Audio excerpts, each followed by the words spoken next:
we don't often talk about how it is to be Black, how it is to be a young Black woman in the tech industry. And I find Black History Month really to be the central moment in the year where we exchange about our Blackness and we don't feel apologetic to do so. Technology is not here to solve everything. It's here to enable, it's here to give us better experiences and improve our lives, but it's not the end solution, and we shouldn't forget that.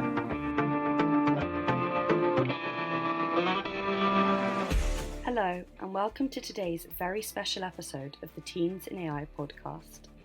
We recognise the importance of Black History Month. We talked to Kete Kallot, Head of Emerging Areas at NVIDIA, about topics such as racial biases in AI, the future of global collaboration, and her advice and resources.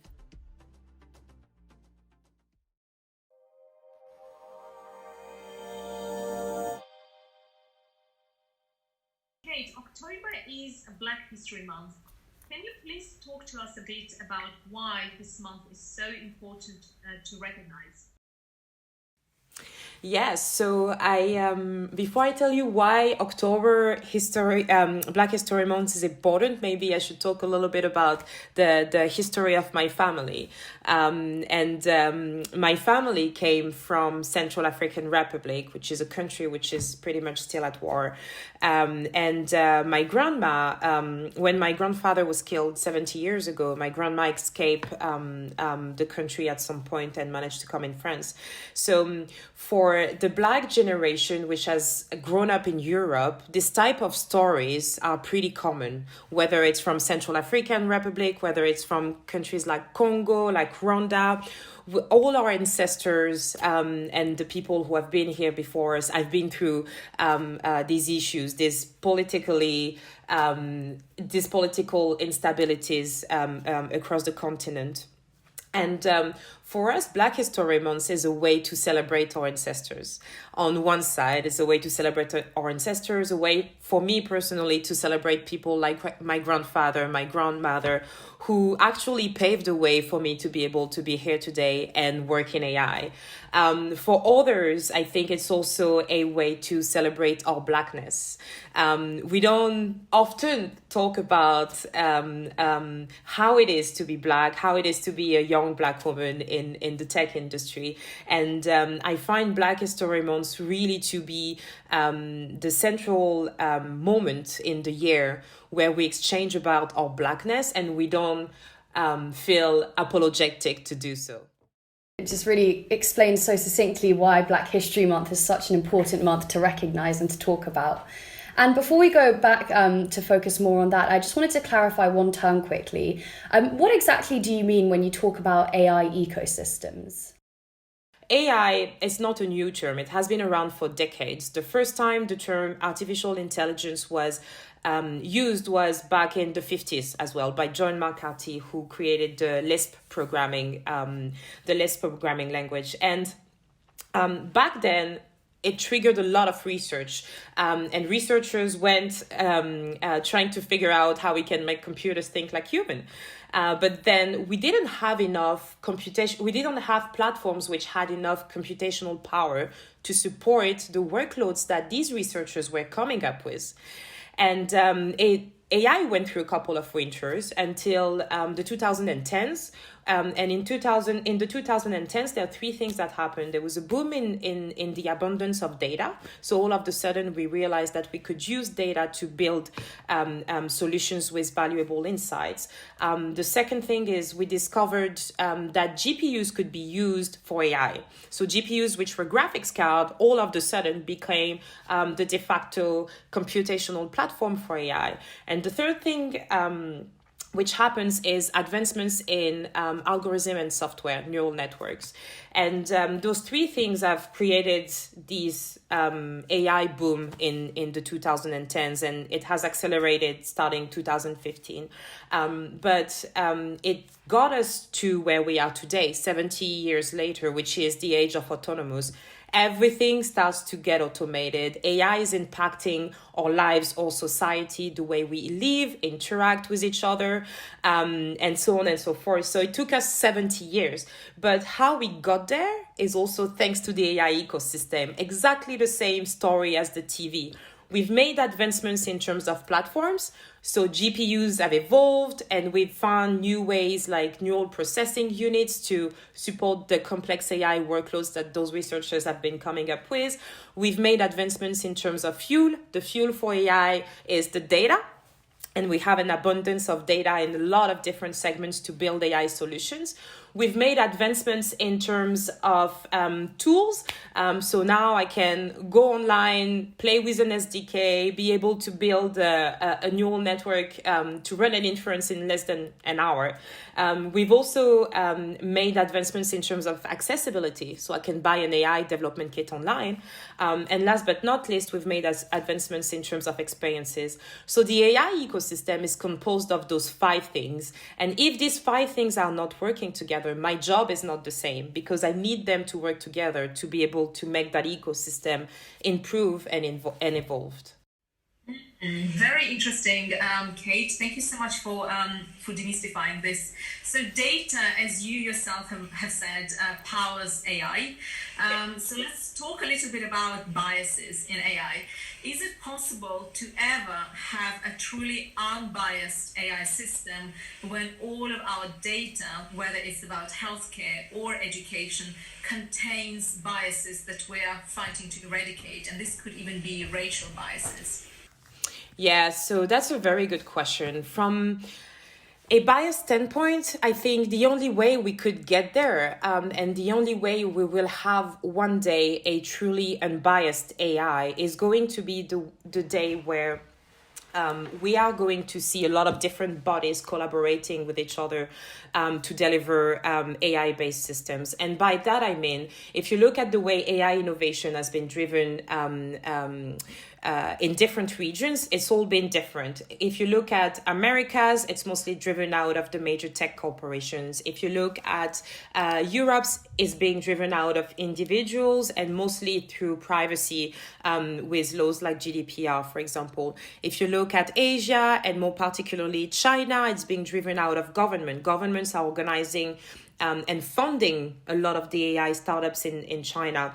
And if you look at regions like Africa, it's actually grassroots communities. It's a bottom-up innovation and being driven out of startups and smaller organizations. And all AI systems which are built in these particular regions are addressing problems that the people in these regions are facing. I cannot build an AI smart camera in the US and ship it in China or in Africa and expect it to have the same accuracy. Why? Because it has been trained on American faces, which are different than Chinese and African faces, right? So the only way that we will be able one day to have a truly unbiased system is going to be where we're going to see technologists across America, China, Europe, Africa collaborating with each other already and using ethics as a foundational layer to building AI systems. And by that is going to go through a diversity of data. If I build a smart camera, I'm not going to build it just with American faces. I'm going to build it with faces from the world and be truly inclusive, whether it's from Europe, whether it's from Asia, whether it's from Africa. So Kate, do you think this is actually realistic then? What should we do to actually, turn this this concept that you have just described into a reality? Can we really expect the world to collaborate the way we all realize is needed in order to eradicate those biases and make the world a fairer place to live in? I think it's going to be up to us to pave the way for the next generation to do that. We're already setting up the path. We've seen a lot of ethicists in AI coming and talking about this. We're seeing international organizations, UNESCO, UNDP, UNICEF, trying also to address this challenge. And we're seeing major tech corporations also trying to address this challenge. But I don't think it's realistic realistically, we will get there in the next 5 to 10 years. It's going to take time. And that's why I think the young generation has a very important role to play in that, because they will be the ones who will be able to learn from our mistakes, our generation's mistakes, and also try to embed unbiased AI as a foundational layer of everything that we'll be building in the future. So it's going to be really important for us to educate, bring awareness to the issues that we're already seeing today, and pave the way for the next generation to come in and try solving these issues. Can you talk about give us maybe some specific examples in which AI has exhibited racial bias, or even some people would say been blatantly racist? Yes, there was actually an example a couple of months ago. There was a man who was arrested in Detroit by the Detroit police. And it was one of the first arrests in which they used facial recognition to find the culprit. But turns out that the person they arrested was not the person who was guilty of the crime. He didn't commit any robbery. He's never committed a crime in his life. And actually, the facial recognition algorithm got it wrong.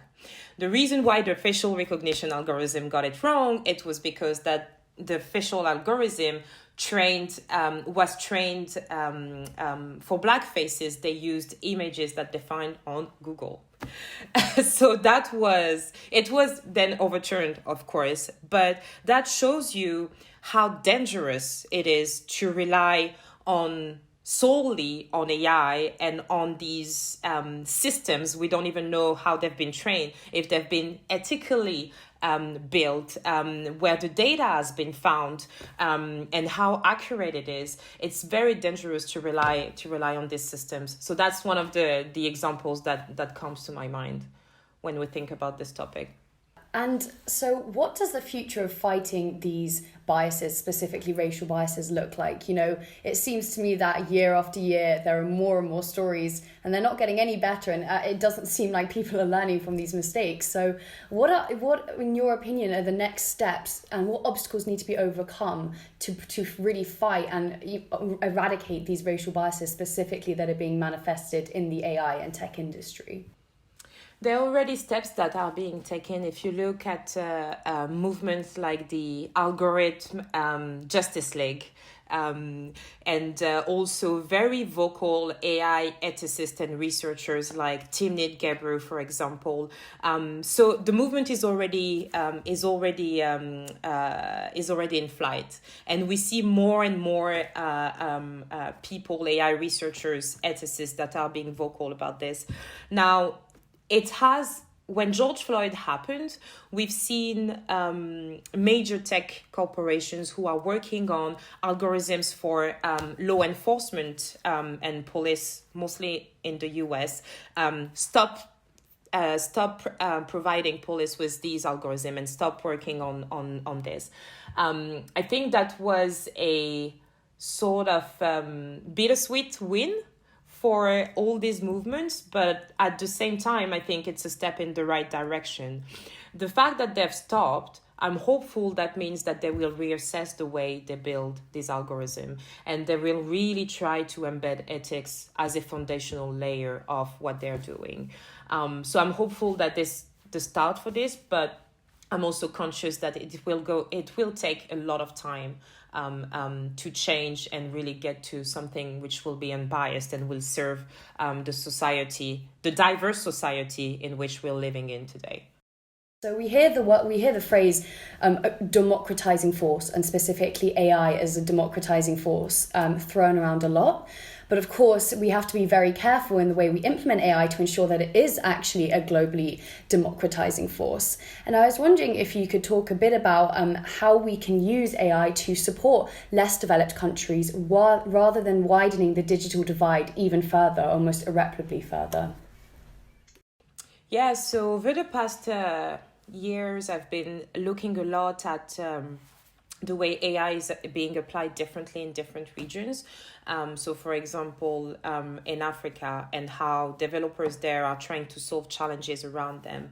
And one of the things I've realized, and I'd like to cautious our young generation around, is that sometimes we think that technology is going to solve everything. We think that AI is going to come and solve all the problems that we have. It's going to provide us digital inclusion, complete digital inclusion and financial inclusion across the globe. It's going to come and help us monitor the forest, the rivers across Africa. But we tend to forget that technology is not an end. It's not a mean to an end. Technology is just an enabler. It's an enabler to solve some of these challenges, but most of the work has to be done by the human themselves. And by that, I can give you an example. If you look at I was working with the Polytechnic School of Senegal, so it's a university, technical university in Senegal, and the kids there have built a robot who can help the frontline key workers in hospital take temperature, bring food to COVID impacted patients, and try to reduce the contact between the patients and the medical staff. But the robot doesn't replace the medical staff. Can the robot replace the medical staff? No.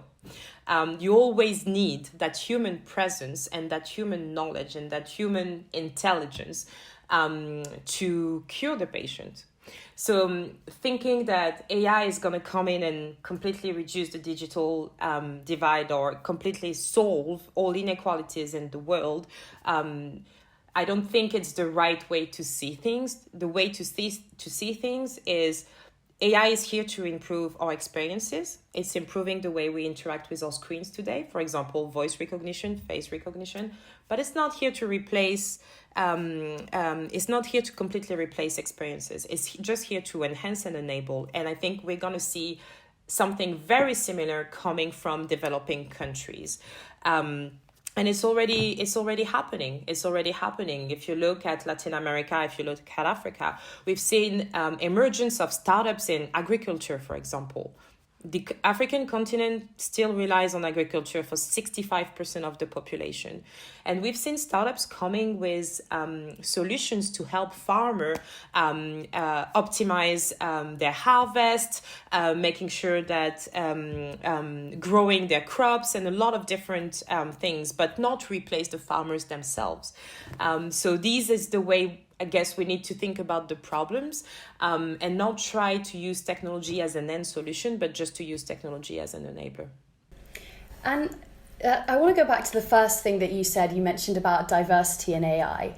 And, you know, throughout the hackathon and generally ever since I've started interacting with other young adults who are interested in tech and AI, something that I keep coming back to is I keep coming back to having young women ask me, you know, can you talk a bit about what it means to be a woman in tech and AI? And can you talk a bit about how I can overcome some of these experiences that I may be having? And, you know, how are we supposed to go into AI and tech when there's such a lack of role models who look like me, who have my experiences? And I want to talk about any advice you may have for women or other underrepresented groups in terms of their background and their ethnicity about what advice would you give them going into tech and going into AI?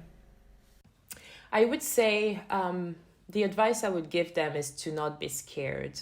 Their difference is actually their biggest strength.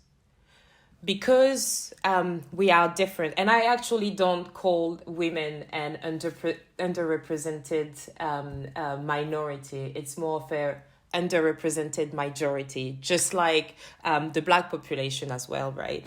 But our difference is our strengths.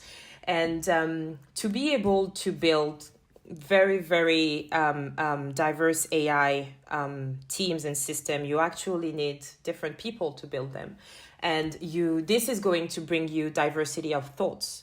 And diversity of thoughts is actually the best way as well to represent our society. So even if the path is not clear, even when you get into school, when you get into university, computer science study, you only see men around.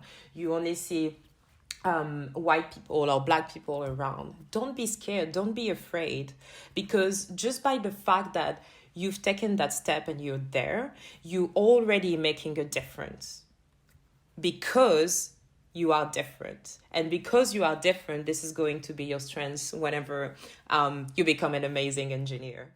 And one more piece of advice I'd like to ask you about is, what would you say to young adults who are experiencing hurtful comments or discriminatory comments based on things like their gender or their race?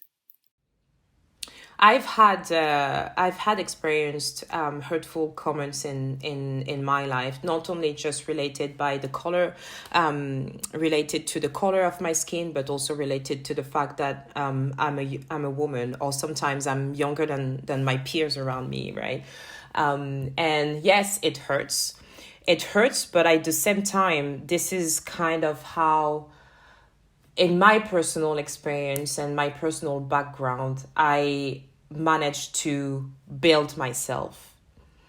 I was really fortunate to be able to create safe spaces around me where I could go and talk to peers, mentors, role models, and say, hey, I've had this situation happening to me. I'm not sure how to deal with it. Would you have an advice?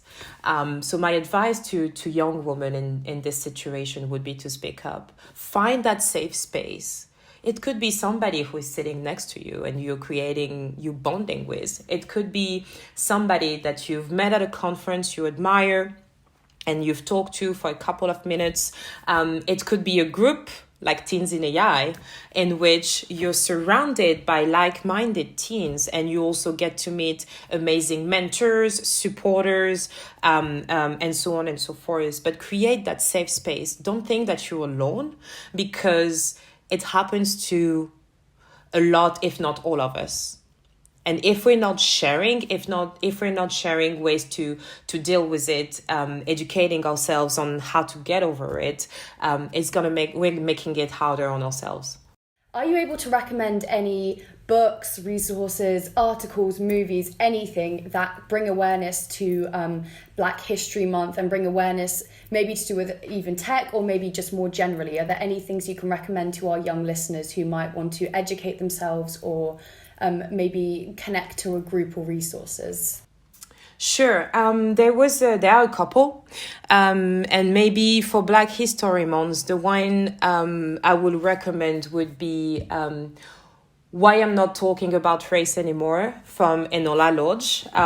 Great book around race biases, but also really educating for anybody who is non-Black too. And it's helping you understand how to approach the topic of race and how to talk about it. And that's the book I'm currently reading today. From an AI standpoint, there are a few that I really, really enjoyed. But maybe that's going to be more of a business book and a AI ecosystem book. It's going to be AI Superpowers by Dr. Kai Fu. And in this book, he makes a parallel and explains the AI ecosystem in Silicon Valley and also the AI ecosystem in China, and the differences and why the AI ecosystem in China is different. So for me, totally relates to my job and what I do on a daily basis. And maybe if there is one last that I could leave you with, and I'm trying to remember. At this point, Kate forgot the name of the book, but she emailed us afterwards, and it is Factfulness, 10 Reasons Why We're Wrong About the World by Hans Rosling. This one was about misconception about the developing world, and how our mind is actually interpreting. When we see things on TV about developing countries, our mind is actually becoming biased. And when we think about Africa, Pakistan, South America, we think about poor countries, but actually it's the complete opposite. Thank you for listening to this week's very special Black History Month episode with Kete Kallot. Tune in again next week as we talk to Renee Cummings, renowned criminologist and AI ethics activist, about criminal justice system and AI in the criminal justice system.